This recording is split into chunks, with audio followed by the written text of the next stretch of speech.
بسم الله الرحمن الرحیم. قاعدہ: حرکتی واو و یا بما قبل آکی ساکن باشد نقل کنن، و اگر حرکت فتحہ باشد واو و یا را الف کنن بشروط مذکورہ بالا، چون یقول و یبیع و یقال و یباع. و در صورت وقوع ساکن بعد این چنی واو و یا آہا ساکت شون بر تقدیر ضمہ و کسرہ، و بر تقدیر فتح الف بدل آہا در موعد بسبب شرط اول، و در یتوی و یحیی بسبب شرط ثانی، و در مقوال و تجوال و تبیان و تمییز بسبب شرط رابع نقل حرکت نہ کردند، لیکن واو مفعول از شرط رابع مستثنی است، لہذا در مقول و مبیع نقل حرکت کردند. و در یعور و یسی و در یعور و یسید و اسود و ابیض و مسودۃ بسبب شرط سادس نقل حرکت نشد بودن. کلمہ افعال التفضیل یا فعل تعجب از ملحقات مانع نقل حرکت است، لہذا در اقول و ما اقوله و اقول به و شریف و جہور نقل حرکت نکردن. قاعدہ: حرکت واو و یا بما قبل آکی ساکن باشد نقل کنن. کہنے کہ واو اور یا کی حرکت ان کے ماقبل کو منتقل کر دیتے ہیں جب وہ ماقبل ساکن ہو.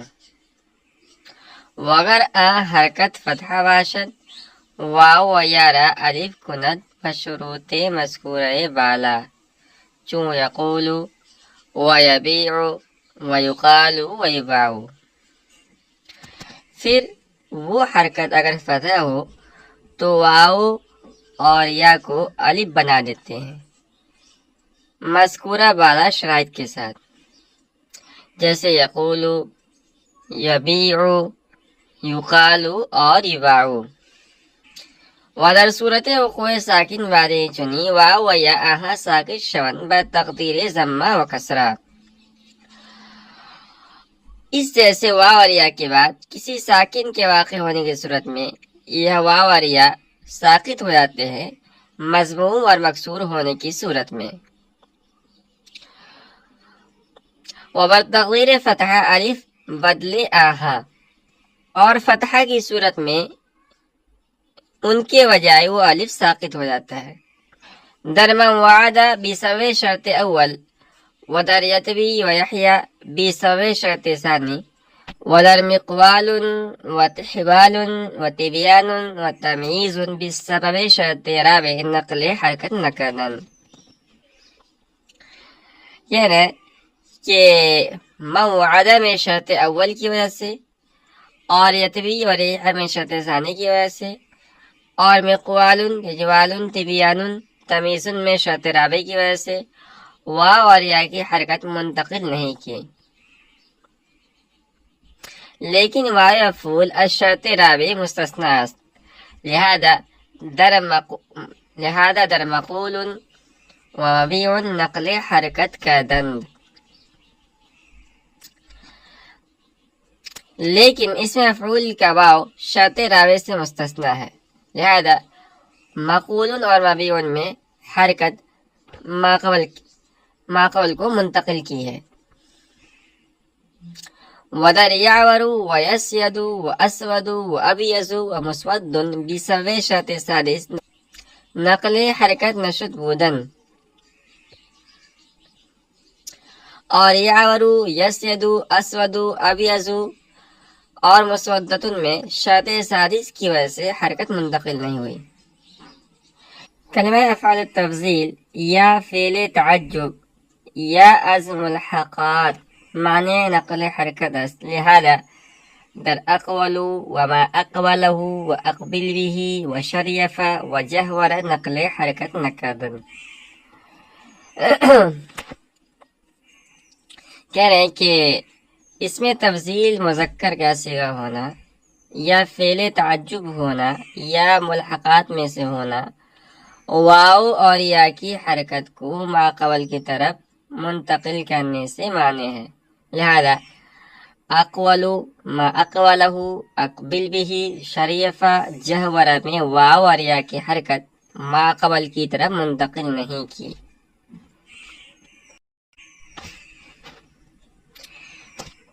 یہ قاعدہ نمبر 8 ہے اور اس قاعدے کو یقولو یبیعو اسی طرح یقالو اور یباعو والا قاعدہ بھی کہا جاتا ہے.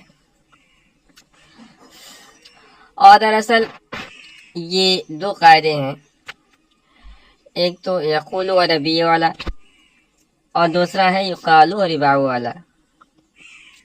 لیکن اکثر شرائط میں یہ دونوں متحد ہیں اور دونوں میں واو اور یا کی حرکت ما قبل کو دی جاتی ہے.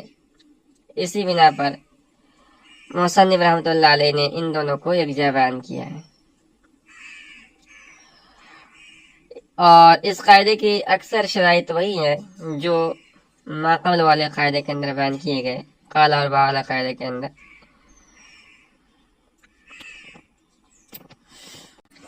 اس قاعدہ کا خلاصہ یہ ہے کہ جب واو اور یا متحرک ہو اور ما قبل ان کا ساکن ہو تو اس واو اور یا کی حرکت ما قبل کو دینا واجب ہے.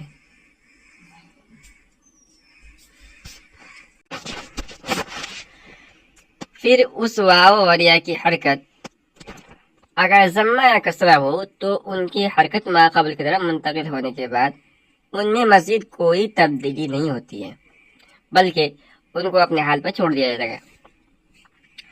اور اگر حرکت فتح ہو تو اس صورت میں حرکت ما قبل کو دینے کے بعد واو اور یا کو الف سے بدل دیا جاتا ہے.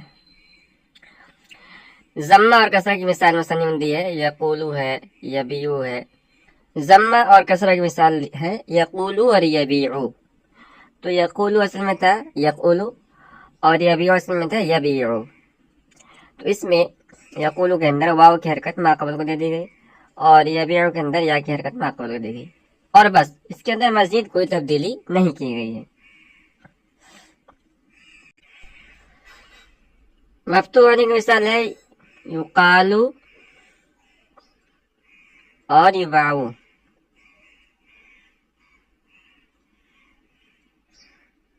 یہ اصل میں کیا تھے؟ یہ اصل میں تھے یقالو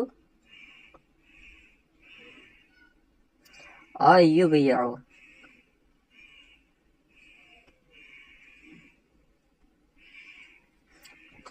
تو اس میں آپ دیکھیے واو اور یا مفتوح ہے. تو سب سے پہلے کیا گیا کہ واو اور یا کی حرکت ما قبل کو دیا گیا.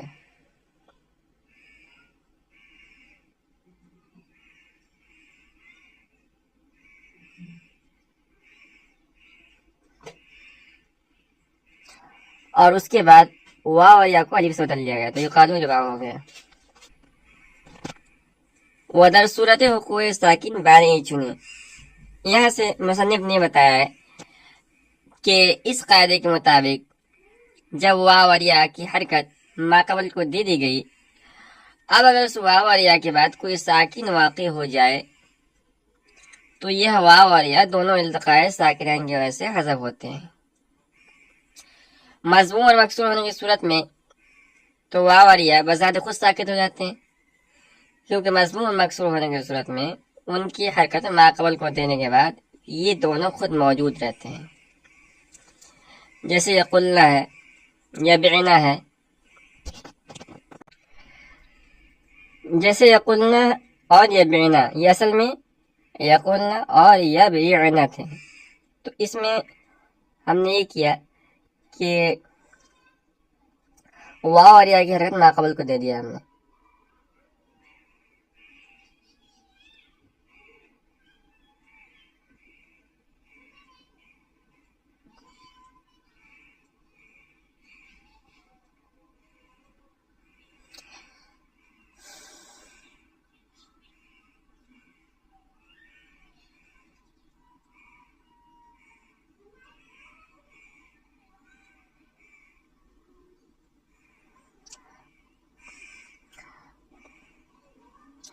اب اس کے بعد آپ غور کیجئے کہ یقولنا کے اندر واو کے بعد لام کلمہ ساکن ہو گیا اور یبیعن کے اندر یا کے بعد عین کلمہ ساکن ہو گیا، اس لیے التقاء ساکنین کی وجہ سے یہ واو اور یا حذف ہو جائیں گے اور یقولنا اور یبیعن ہو جائے گا۔ جیسے یقلنا اور یبعنا، یہ اصل میں یقولنا اور یبیعنا تھے، اور اس میں ایک اور جب تعلیل کریں گے تو یہ واو اور یہ الف سے بدل جائیں گے، تو ہو جائے گا یقالنا اور یبعنا۔ اب اس کے بعد آپ غور کریں گے تو الف کے بعد یہ لام یہ ساکن ہو گیا اور یبعنا کے اندر الف کے بعد عین ساکن ہو گیا، تو مصنف فرماتے ہیں کہ التقاء ساکنین کی وجہ سے یہ دونوں الف ساقط ہو جائیں گے، جو الف یقولنا کے اندر واو سے بدلا تھا اور یبیعنا کے اندر الف سے بدلا تھا۔ واو اور یا ساکن نہیں ہوں گے، ساقط نہیں ہوں گے، اس لیے کہ واو اور یا یہاں خود موجود نہیں ہے۔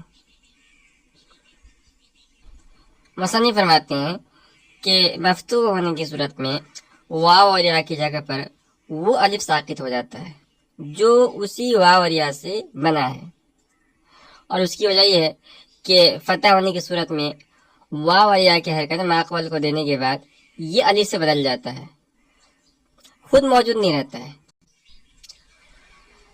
در موعد بسبب شرط اول و در یتوی و یحییٰ بسبب شرط ثانی۔ یہاں سے مصنف رحمۃ اللہ علیہ نے اس قاعدے سے جو احترازی مثالیں ہیں ان کو پیش کیا ہے۔ تو پہلی مثال ہے موعد۔ مصنف فرماتے ہیں کہ اس میں یہ قاعدہ اس لیے جاری نہیں ہوا کہ یہاں واو فا کلمہ میں ہے۔ اسی طرح یتوی اور یحییٰ کے اندر بھی قاعدہ جاری نہیں ہوا، اس لیے کہ یتوی میں واو اور یحییٰ میں یا اول لفیف کا عین کلمہ ہے۔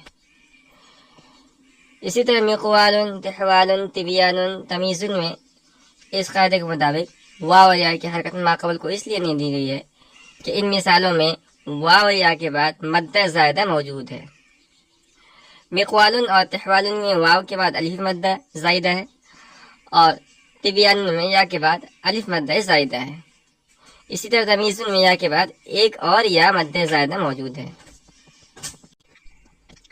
لیکن وائے مفعول از شرط رابع مستثنیٰ، لہذا در مقول و مبیع نقل حرکت کردن۔ یہ دفع دخل مقدر ہے۔ اعتراض یہ ہے کہ اجوف کے اس مفعول میں واو اور یا کے بعد مد زائدہ کے واقع ہونے کے باوجود ان کی حرکت ماقبل کو کیوں دی جاتی ہے؟ تو اس کا جواب مصنف نے دیا ہے، جس کا حاصل یہ ہے کہ اس مفعول میں واو اور یا کے بعد جو واو مد زائدہ واقع ہوتا ہے وہ اس شرط سے مستثنیٰ ہے۔ مصنف فرماتے ہیں کہ یعورو، یسیدو، اسودو، ابیضو، مسودۃ میں اس قاعدے کے مطابق واو اور یا کی حرکت ماقبل کو اس لیے نہیں دی گئی کہ یعورو اور یسیدو عیب کے معنی میں ہے، اور اسودو، ابیضو، مسودۃ یہ رنگ کے معنی میں ہے، جیسا کہ ماقبل میں گزرا ہے۔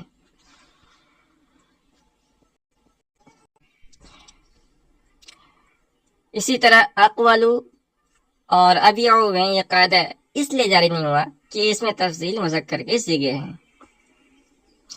جو بھی اس میں تفضیل افعالو کا وزن پر ہو اس میں یہ قاعدہ جاری نہیں ہوگا، خواہ اس میں تفضیل مذکر کا صیغہ ہو یا اس میں تفضیل کے علاوہ کوئی اور اسم ہو۔ مصنف فرماتے ہیں کہ ما اقوالہ اور اقوال بھی، اسی طرح جو اس میں یعنی فعل تعجب کے صیغے ہیں اس کے اندر بھی یہ قاعدہ جاری نہیں ہوگا، اور اس کی وجہ یہ ہے کہ یہ فعل تعجب کے صیغے ہیں۔ جہورہ اور شریفہ یہ ملحق ہونے کی وجہ سے ان کے اندر بھی قاعدہ جاری نہیں ہوگا۔